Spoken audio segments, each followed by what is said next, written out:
Okay, let me show you this mountain plate and bracket that I've got here. What I did, I took 2 of these plastic cutting boards.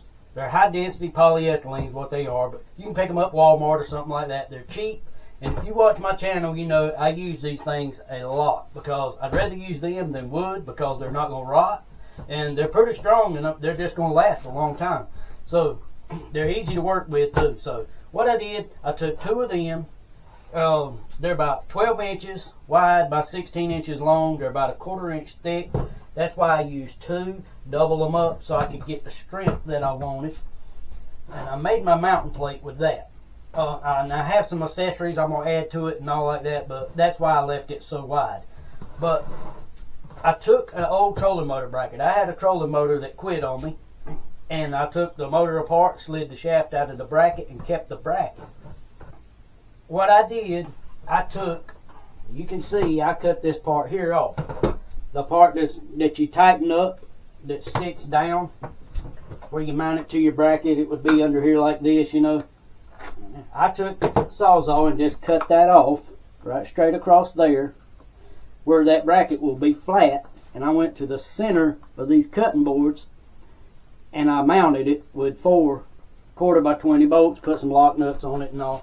So it's going to be secure. It's going to secure those cutting boards together here. It's going to make that real strong. It's going to be a real strong mount.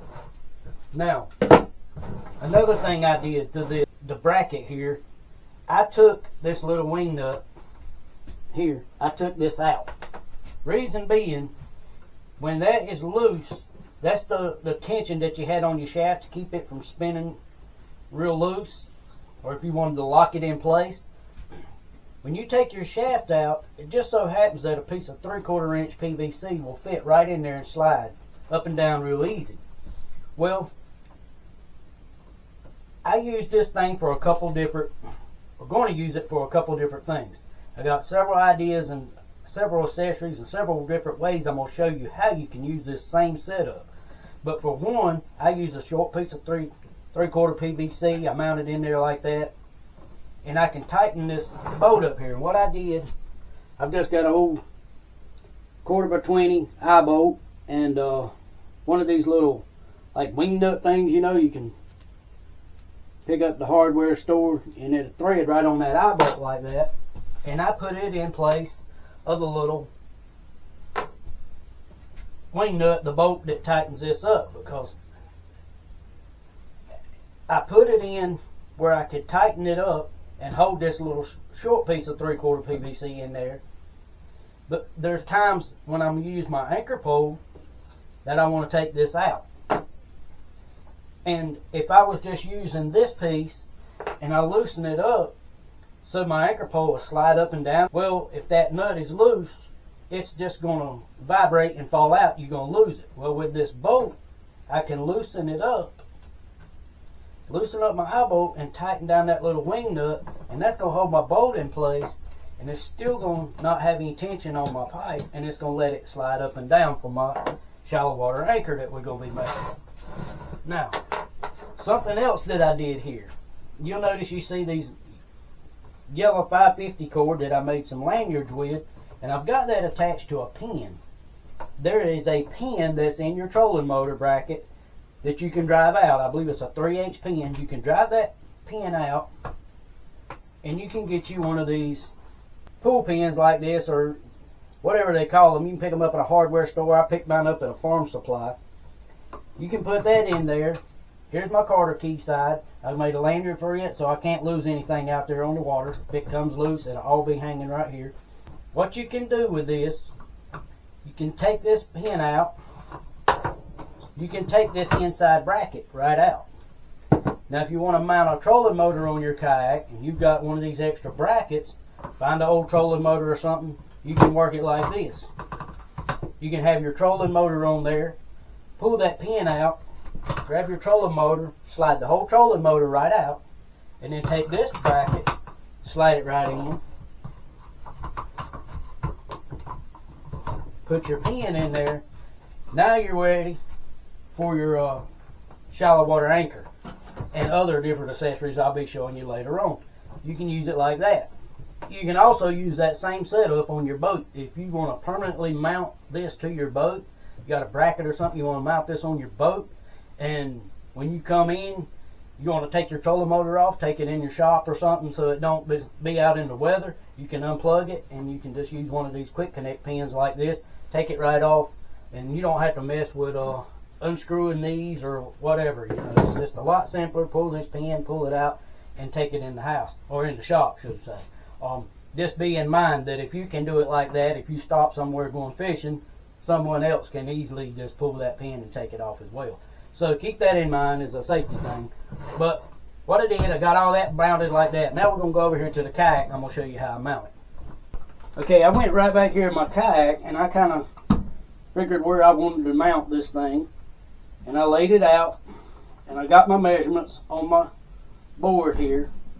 I laid it up here like this, and I measured from where this mark would be. I put me a mark here, four places, and I got my measurements on my cutting board, marked it. I actually pulled some blue tape across it so I could see my Sharpie mark on there, and I marked it and I drilled it, and I'm going to bolt it with some 1/4x20 bolts like this with some large fender washers on the bottom, and I'm going to put some silicone around them on the bottom and push them up, and I'll silicone the top, and I'm going to bolt this thing down like this, and I'm going to use a large fender washer on the top as well as a lock nut like that. And how I'm going to get access to that is through this hatch. Now if you watch my channel, you'll know that I've got a playlist. I believe I called it kayak add-ons and modifications. I'll be putting a video up a little later how to put these hatches in, because this kayak, this Lifetime Teton, it did not come with these hatches. So I put one in the front and the back to gain access to my hull of my kayak so I could store things as well as gain access to boat and accessories on and stuff like that. So if you want to see a video on how to do that, keep watching the channel. I'll be putting one of those out. So let me get this bolted on and I'll bring you right back. Alright, I've got our plate bolted to the kayak. I used a 1/4x20 with some lock nuts. I used these big fender washers on the bottom and the hull as well. Come up through there, I siliconed under the bottom side as well as the top side of the hull around the bolts there where they come through to the mounting plate. I want to try to keep this hull as dry as possible. Now, something else I want to do. I want to be able to utilize this tilt part of this trolling motor bracket. And the way I'm going to do that, I'm going to run me a piece of this 550 cord up towards the seat area of the kayak, and I drilled me a hole right through this lever here. I drilled a 1/4 inch hole. I'm going to take this 550 cord, loop it around, whether it's this little short piece of PVC that I'm going to be using, or if I'm going to be using my actual long 5-foot piece, or whatever length you want to use. You can just run this string right around it, run it right through that hole.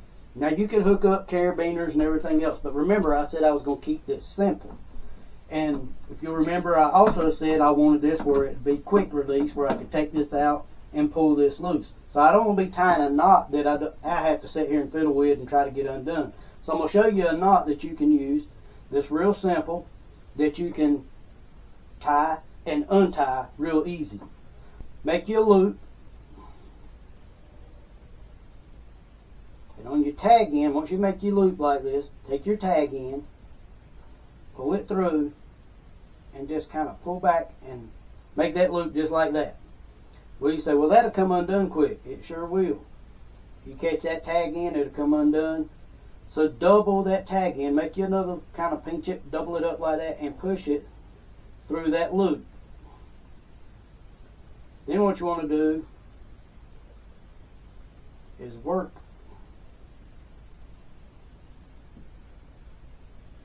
that down, pull that loop down where it snugs up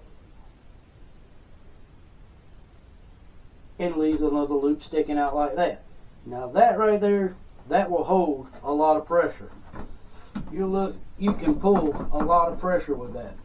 If you want to make sure you want some kind of safety on it, it doesn't pull loose through that loop right there, just pull it down a little smaller put that tag in through like that, and then you can just kind of pull down like this right here and lock that tag in.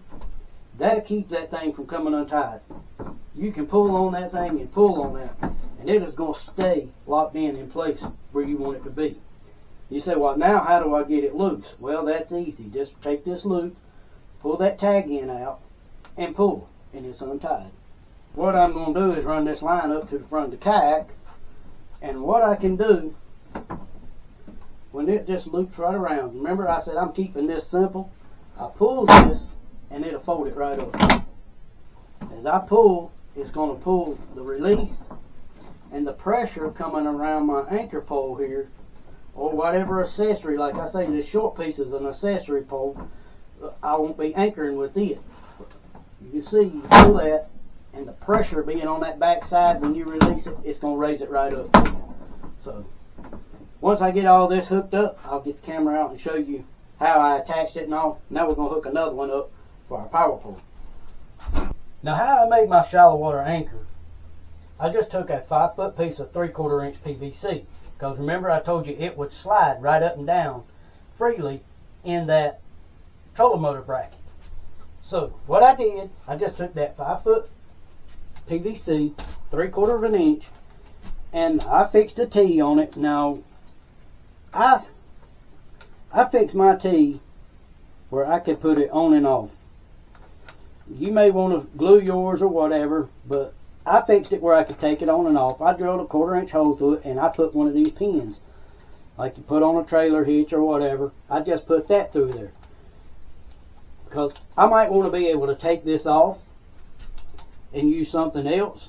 I might want to pick it up and slide it out through the bottom sometime or something. I just didn't want it glued and permanent mounts. You can do yours if you want to mount it permanently, whatever, you can do it your way. I took a piece of felt, cut a hole in it that would fit snug on a piece of 3/4 PVC to slide it up and down like this. Just something that's going to kind of give it some cushion. And then I had this piece of foam, and it had a hole in it that actually fit a piece of 3/4 inch PVC pipe.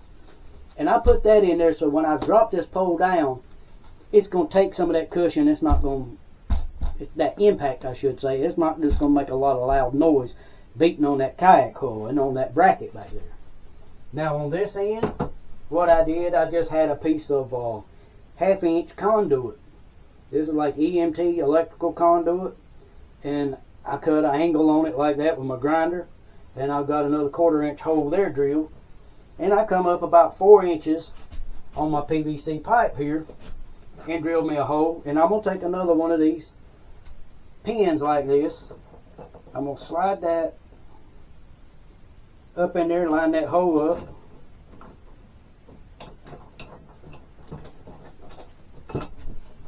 Now I've got a metal point, something that's not going to wear as easy, and it'll give just a little bit of weight to it, and it's going to have that point like that. It'll dig into the sand a little easier.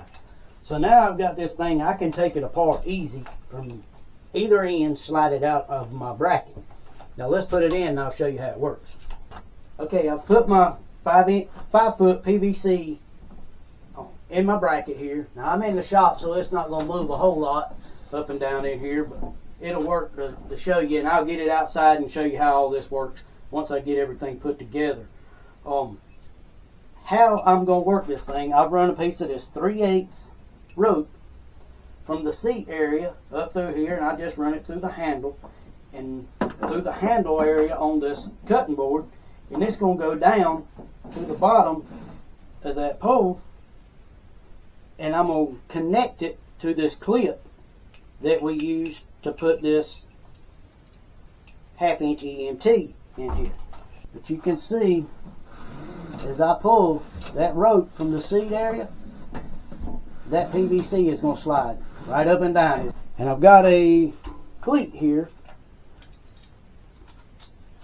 that I am going to mount on the kayak, and I'll show you how this works. I'm sure you've probably seen them if you ain't. But it does, as you pull this rope through, these pieces here open up, and they'll let the rope slide through but when you put pressure back on them, it locks it in place. Now this particular one, 550 cord will not work. You can see it just does not close down far enough. It will grab just a little bit, but if you get much pressure on it, it'll slide. You have to get it just right to get it to pinch it, but it's mainly going to slide. It'll give away on you, so you're going to need something a little bigger. So I went to this 3/8 rope, and it'll hold it fine. It'll lock in, hold all the pressure I need. So let me get this mounted, and then I'll show you the rest of it. Okay, we got the cam cleat installed, and I brought the kayak out and set it up on some saw benches so I could show you a demonstration how this thing works. See, I got the ropes run from the pin down there, the quick pin, from the bottom of the pole up and around, comes through this cam cleat, and I put it on a carabiner. I can hook it to the handle on the kayak. That way I don't have a loose end, and for some reason that top would come off. My power pole couldn't drop all the way down, or my anchor pole rather, couldn't drop all the way down and lose it. But to make it work when I'm sitting in the seat, all I have to do, if I've got it all the way up and I want to release it, I just raise it up out of that cam cleat there, let it go, it'll drop down, hold me in position where I want to fish, or I get ready to go. I just reach over there. Now this cam cleat I got is the one with the ring on it, and I'll get you a close-up of this. But this is the one with the ring on it, so it keeps my rope from just dropping down, falling out of the way. It keeps it laying right over those cam cleats. So all I have to do when I get ready to pick up is just grab the rope and pull and kind of push down on it a little bit, and you'll see it pushes it right in that cam cleat, and it holds it right in position. Something else I'll show you, you know, you can lock this thing in different positions. So if you just want to let it drag the bottom just a little bit and kind of bump along, and you want to slow your drift down, that'll work for that as well. Another thing you can do, this if you need to flip this up on the water all of a sudden, go under a dock or anything like that, or for some reason you just want to flip it up and get it out of the water, you just pull this other cord here and it'll release it, and by it being looped around the back here, it will flip it right over, and then you can just pull it and release it. You'll have to lean over the back and push it, turn around in the seat and push it back up, but at least you can get it flipped over if you need to without having to get out of the kayak. And there you go. There it is. So I hope this video will help you. Don't forget to like and subscribe. Share my video so I can help someone else just like I'm trying to help you. Like I always say, until next time, may God bless you, and we'll catch you later.